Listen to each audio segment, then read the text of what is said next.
দেখুন বন্ধুরা, এই হচ্ছে চাউমিন। ওকে, এখন একটা রোল পাকানো আছে, এই মেশিনের দ্বারা কিন্তু এরকম হয়ে ঠিক বেরিয়ে আসবে। আর এটা হচ্ছে ডাইস, তাই তো? এটা তুলে দেখাও।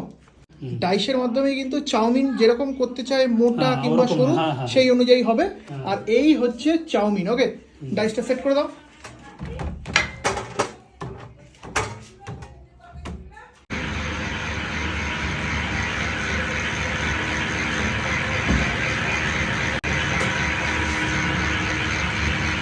দেখুন বন্ধুরা, চাউমিন তৈরির শীট কিন্তু লাগিয়ে দেওয়া হলো মেশিনে। এবার দেখুন চাউমিন বেরিয়ে আসছে, লক্ষ্য করুন।